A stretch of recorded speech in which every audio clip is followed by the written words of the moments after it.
Alors bonjour à tous et à toutes.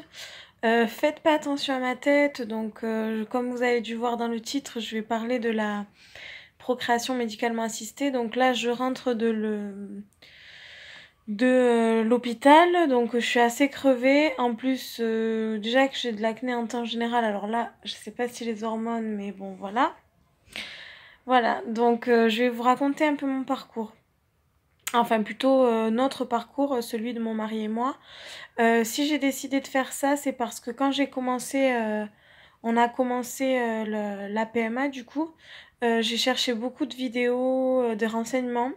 Et c'est vrai que ça faisait du bien de voir qu'il y avait d'autres personnes dans notre cas, de pouvoir s'informer. Et puis même moi, ça me fait du bien d'en parler, de me livrer à vous. Et puis par la suite, si on peut échanger, bah, ça serait super. Donc voilà. Alors, je vous le dis dès le début, je vais pas rentrer. On s'est mis d'accord avec mon compagnon. Bien sûr, je lui ai demandé la permission de se faire cette vidéo parce que j'estime que c'est quelque chose qui nous regarde tous les deux. Et on s'est mis d'accord sur le fait que je n'allais pas rentrer dans les détails du pourquoi on peut pas avoir d'enfant naturellement en fait. Voilà, c'est la seule chose que je vais pas dire. Après, je vais expliquer tout le protocole, ce que je fais, ce qu'on a fait. Mais juste, j'ai décidé de... Enfin, on a décidé de pas rentrer dans les détails pour ça. Pour... voilà. Donc, alors, nous, on s'est inscrit il y a... ça va faire bientôt un an déjà. Et on essayait depuis...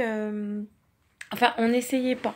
On se protégeait pas depuis 2 ans, mais parce que on savait que je pourrais pas tomber enceinte. Donc en fait, on n'essayait pas. Mais pour les médecins, pour s'inscrire en PMA, il faut avoir minimum 2 ans d'essai. Donc c'est pas qu'on essayait, c'est que bon, on savait que voilà, 2 ans sans rien en faisant, sans se protéger, bah ça faisait rien. Voilà, donc on commence à s'inscrire. Donc moi je me renseigne beaucoup. Nous on est dans un hôpital à 1 heure de route, mais en transport, bon ça va assez vite fait. Je pense qu'on a de la chance parce que c'est un bon hôpital. Et voilà, donc au début on a un premier rendez-vous où on explique, on est tout de suite prise en charge et on commence à faire des batteries de tests. Bon, je vous dis, ça c'est sur plusieurs fois en fait. C'est sur plusieurs mois. En fait, là, c'est passé un an, mais on en parlait hier soir avec mon mari. On dirait pas qu'il y a eu un an, parce qu'au début, on se dit, quand on rentre, on parle à d'autres filles, on demande, parce qu'on est très pressé. Moi, j'attendais que ça, de commencer. Et en fait, les autres filles, elles nous disent, par exemple, je demandais, on me disait, mais oui, mais tu sais, tu vas commencer dans un moment, il y a plein d'examens à faire. Et moi, je me disais, mais je vais jamais pouvoir attendre, c'est super long et tout. Je change un peu de position parce que je suis mal. Et je me disais, mais c'est pas possible, c'est vraiment, c'est super long quoi. Et en fait, franchement, c'est passé assez vite. Enfin, tout est relatif, mais bon. Donc voilà, donc au début, on nous prescrit des petits examens de sang.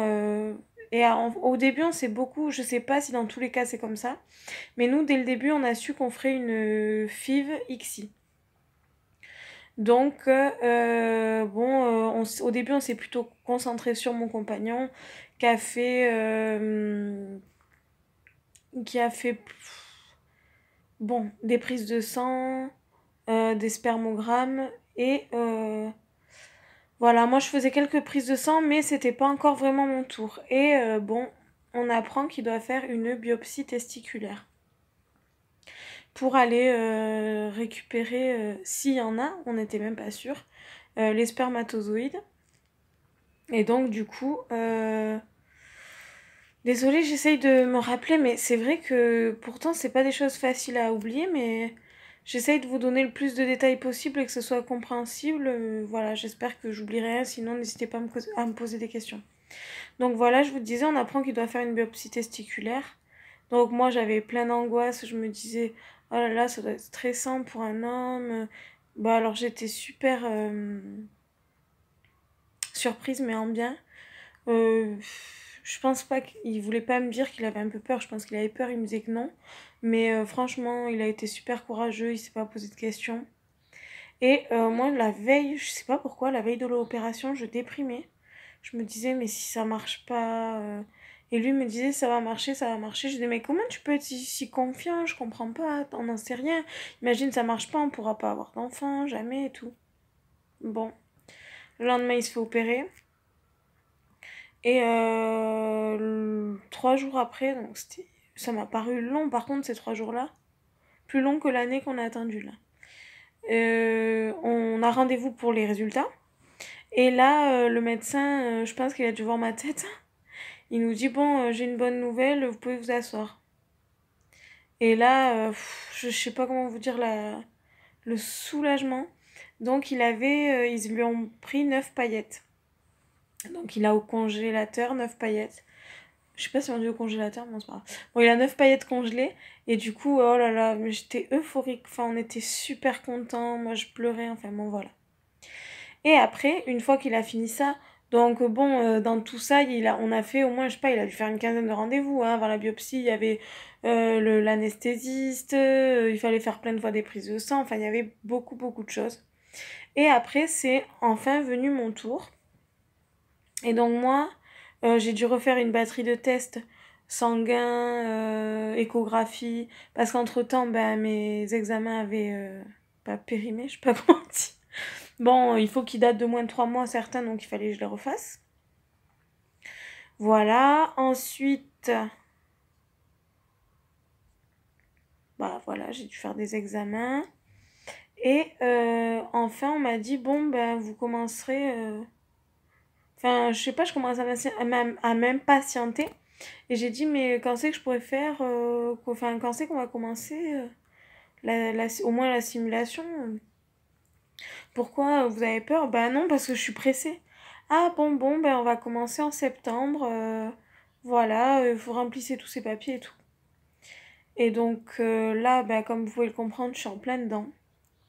Donc là, dû attendre mes règles. J'ai eu du Dufaston, pour celles qui connaissent. En fait, c'est un médicament qui doit réguler les règles parce qu'on doit commencer le gonal, les injections, avec les règles, le premier jour des règles. Et moi, bien sûr, la seule fois où je vais avoir mes règles, je les ai pas. Donc je pense vraiment qu'il y a du psychologique. J'ai essayé de pas me stresser avec ça, mais bon.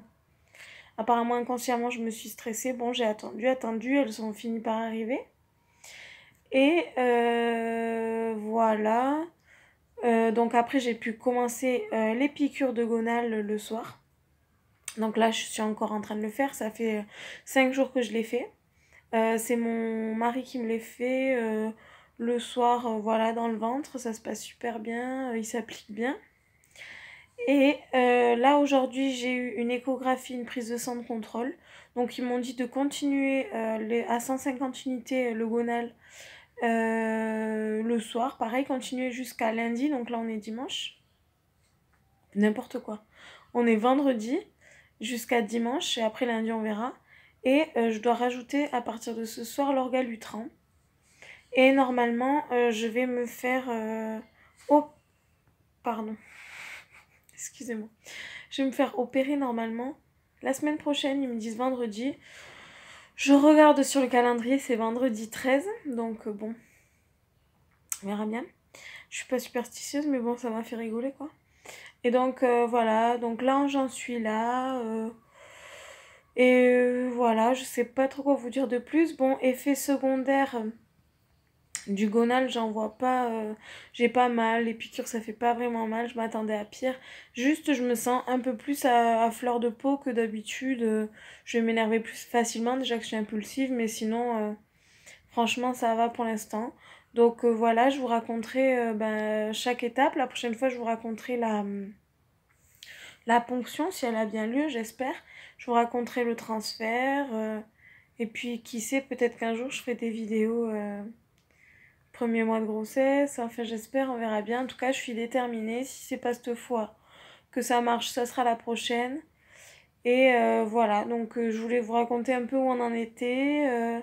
J'ai dû oublier plein de trucs, ça a dû être pas très détaillé, mais bon, on va pas me changer, hein. Allez, bonne journée, à bientôt, ciao.